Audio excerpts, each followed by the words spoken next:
The Monaco marina shimmered beneath the Mediterranean sun, a dazzling backdrop to the opulent scene unfolding. Sleek yachts swayed gently in their slips, their polished surfaces gleaming. I stood at the edge of a private dock, watching my family gather excitedly for photos beside what they believed was their chartered yacht, reserved for successful members only. Had they taken a moment to read the name emblazoned in silver script on the hull, Alexandra's Dream, they might have pieced it together a bit sooner. "Sarah, what are you doing here?" My mother's voice sliced through the breeze, crisp and cutting. "This dock is private." I adjusted my Hermes scarf with a calm smile. "I'm aware." "Security," she barked, gesturing sharply toward the marina staff. "There's an intruder here." A guard approached in a spotless uniform, his posture sharp and unbothered. "Is there an issue, Ms. Robertson?" he asked. "Yes," my mother declared, brimming with misplaced satisfaction. "My daughter is trespassing. This dock is reserved for the yacht's rightful owner."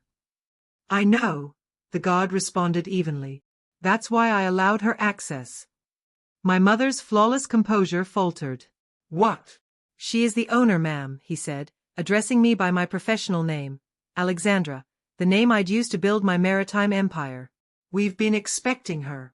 A heavy silence fell, interrupted only by the soft slap of water against the hull. My brother Michael froze mid-photo, his designer shades sliding down his nose. My sister Rachel's champagne glass paused in mid-air. "This is absurd," Mom finally muttered. "We booked this yacht through Elite Maritime Services." "My company," I offered smoothly, "and the same one that manages about 30 other vessels here in the marina. Although," I added, patting the side of Alexandra's Dream, "this one happens to be my personal favorite." "Your company?" Rachel's voice trembled. I reached into my bag and pulled out a small fob, the yacht's electronic key. With a quiet beep, the gangway lit up and systems on board flickered to life. "This isn't possible," Michael stammered. You're nobody. Dad always said." "Dad said a lot of things," I cut in, without much interest in rehashing them. Speaking of Dad, he stood slightly behind the others, unreadable as always.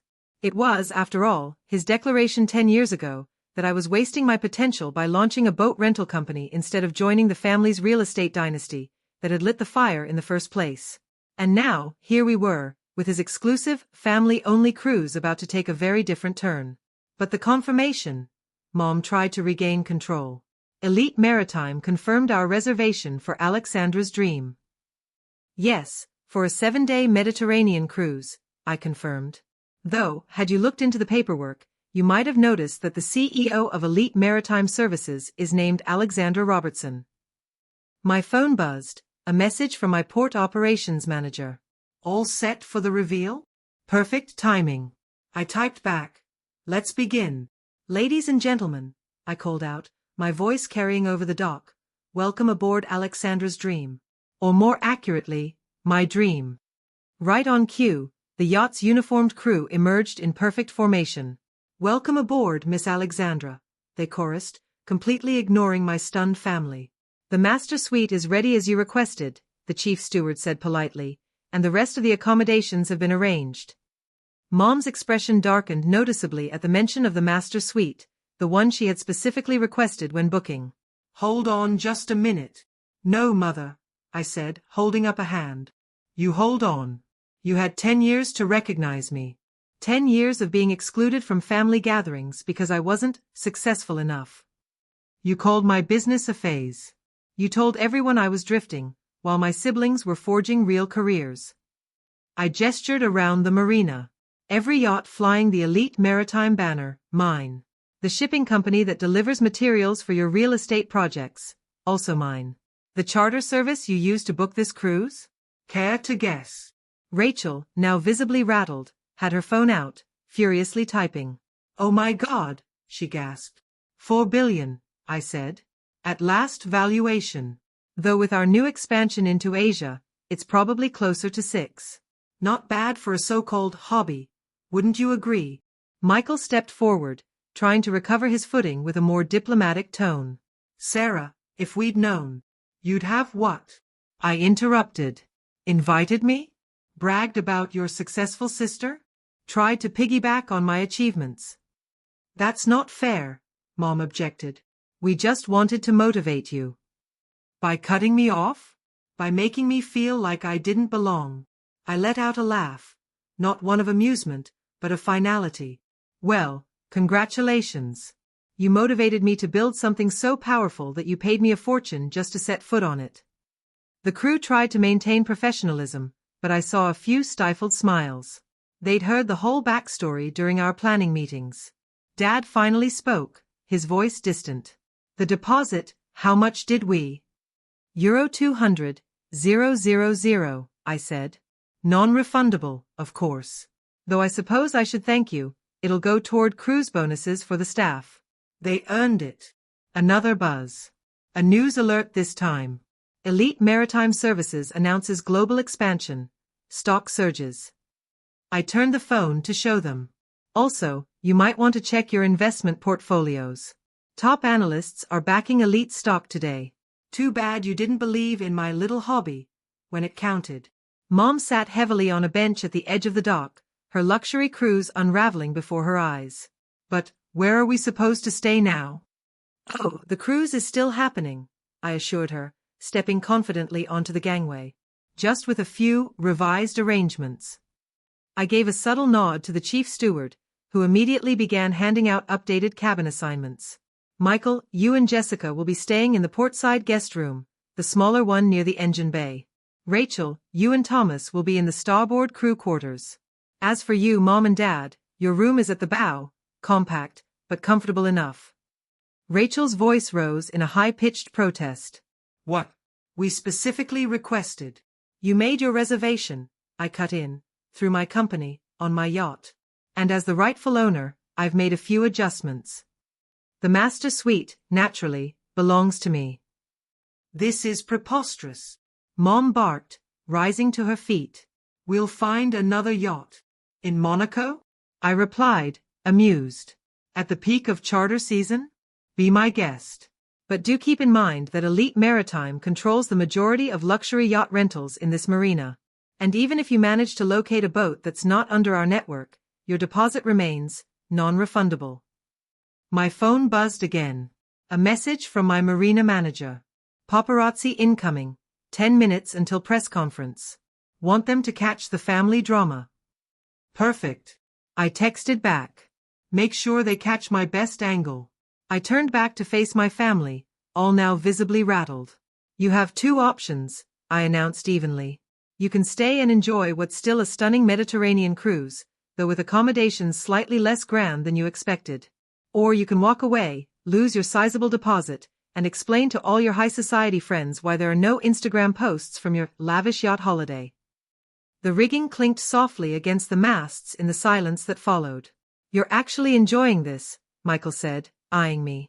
I'm enjoying watching the polished illusions fall apart, I admitted, and watching all of you realize that the sister you dismissed is the one behind the very company you're now scrambling to impress.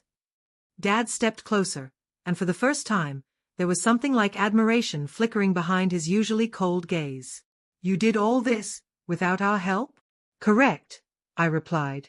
Without your help. I didn't need to join the family real estate empire. All I needed was for you to keep underestimating me long enough to build my own. The click of camera shutters pulled our attention to the marina gates, where a crowd of photographers had begun to gather, their lenses trained on Elite Maritime's crown jewel, and the spectacle unfolding around it. Smile, I suggested to my family. These pictures will be in every major business publication tomorrow. Elite Maritime CEO Alexandra Robertson welcomes family aboard her private yacht. What a touching reunion story, don't you think? Mom turned pale, the color draining from her face as the reality clicked into place. She saw it now, the game had changed.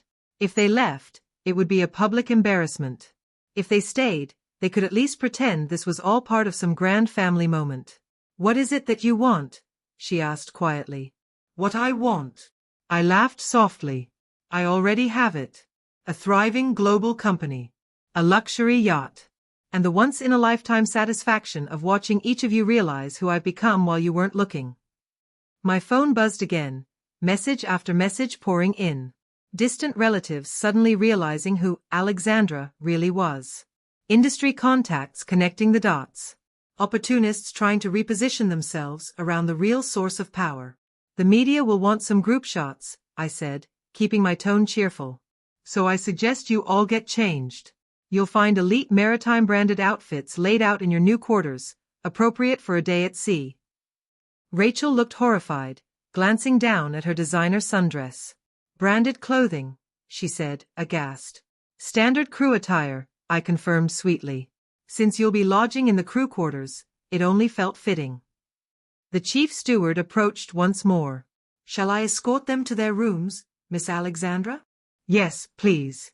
And kindly remind them of the crew dress code, wouldn't want anyone feeling out of place. As my family boarded, one by one, their expressions a mixture of disbelief and reluctant compliance, I turned toward the cameras. Alexandra Robertson, CEO of Elite Maritime Services, welcoming her family aboard her flagship yacht. It was the kind of story press dreams are made of. Another notification appeared on my phone, this one from my PR lead. Stock up 15% since this morning's expansion announcement. Should I include the family moment in press materials? I typed back with a grin. Absolutely. Emphasize the self-made angle. Start with, once a boat rental hobby. They say success is the best revenge. But success paired with timing, flair, and a little poetic irony? That's a masterpiece. As for my family, they wanted a luxury cruise, and technically, they were still getting one. They just hadn't realized which side of the velvet rope they'd be standing on. Welcome aboard Alexandra's dream, family, I murmured, almost to myself. Your uniforms are waiting in your cabins. After all, every great success story starts with humble beginnings. And nothing screams humble quite like a crew bunk on the yacht you thought you were important enough to rent. The sun danced off the yacht's hull as the photographers moved in closer, jostling for the perfect shot. A flawless day in Monaco, at least, for me. Captain, I said, raising my voice just enough to carry. Let's get underway. I believe my guests are ready to begin their experience. The anchor lifted, the yacht hummed to life, and with it, my family's final illusions about who truly held the reins sank beneath the waves. Because sometimes, success isn't just about wealth. Sometimes, it's about delivering the message they never saw coming. Welcome to my world, family. Crew meeting starts at dawn. And just so you know, the owner doesn't tolerate lateness.